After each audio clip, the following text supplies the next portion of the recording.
Greetings to the house at large. Today, we are going to have a panel discussion with my panel.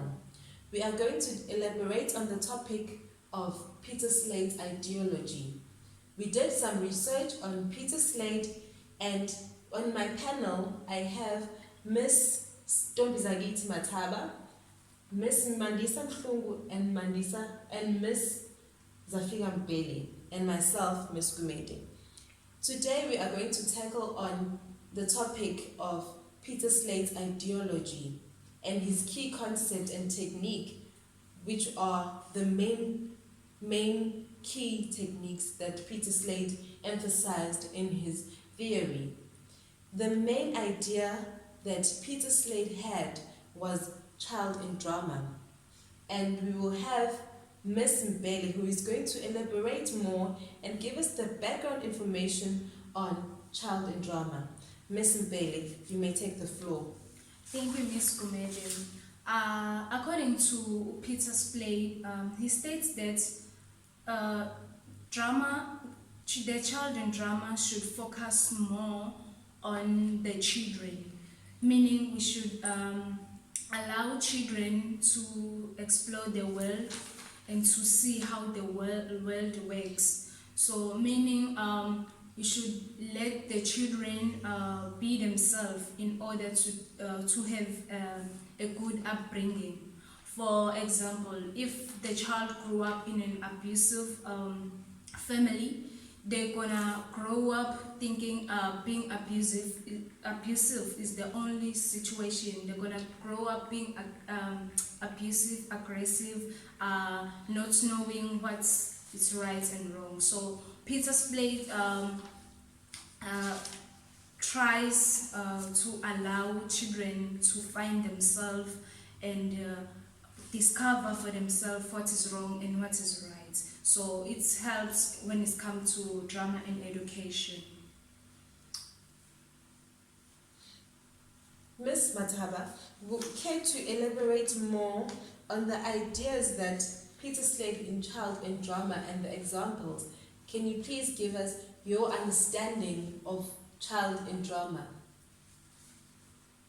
To add on what Ms. Mbele was saying, I would say on my own view that Peter Slade came up with this, I don't know if I can say idea or what, but he came up with it for people to have the thing of believing in children, not to take children for granted, and for children to have that esteem for themselves, to believe in themselves. So Peter Slade saw that if children could learn through playing, then why not in education for teachers not to take classes that serious, but to include that playing, and then children could learn, because children become more relaxed or become more openly when classes are not that formally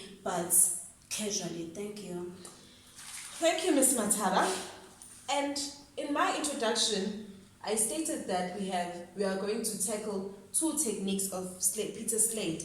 The second technique was intrapersonal and interpersonal, which was also one of his key techniques, his main focus on his theology. And we would like to have Miss Mhlungu, who is going to elaborate more and give us a brief description and a summary of what an interpersonal play was. So, based on the research that we did, we found out that the interpersonal play that Peter Slade included in his techniques dealt more with the emotional state of a child, emotionally, mentally, and psychologically. He wanted children to be able to communicate their feelings mostly with their teachers and their parents. He wanted them to be able to speak and be open about their life, to put it that way.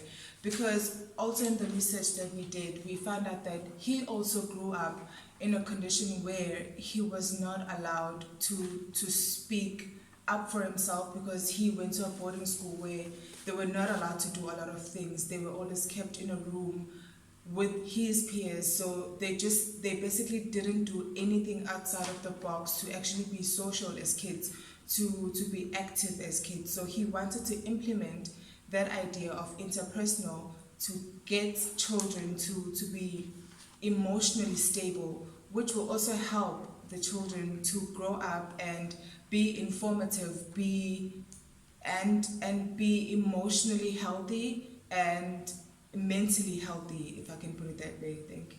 Thank you, Ms. Mhlungu. And to elaborate more on the technique of intrapersonal play, it is when a child is active outwardly and physically and playing sports, which is what we are going to demonstrate.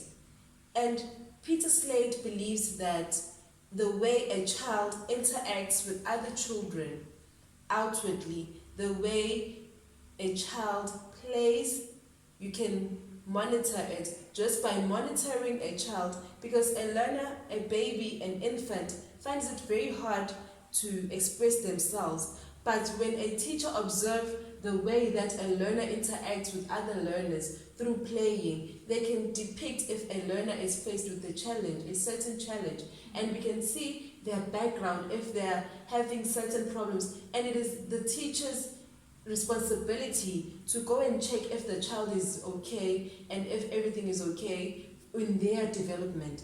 In addition to what has been said by the panel, Slade sees the importance of drama in education, which promoted individuality, which was one of his ideas, personal and projected play. I would like to take more questions if we have any questions before I close the panel, but we are going to demonstrate a piece of what child in drama really is, and we are going to also have a demonstration of what interpersonal and intrapersonal play really is. If there are any questions, I would like to take them. Another thing is, Kumede, these two techniques, they really help a lot in building the self-esteem of a child, and they develop a child's development and the way they speak, the way they engage with other children. So yeah, it's really helped a lot. Ms. Mhlungu, do you have anything to add on to what has been said? I personally feel that with the interpersonal, as Ms. Mbele has said, it helped a lot with the self-esteem of a child. They grew up not to being insecure about themselves. Thank you.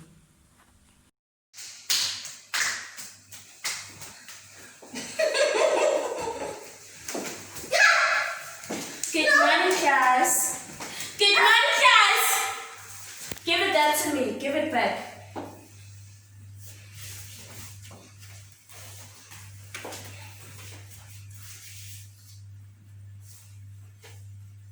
Quiet. Okay, class. Let's start at the very beginning. A very good place to start. When you read, you begin with A, B, C. When you sing, you begin with Do,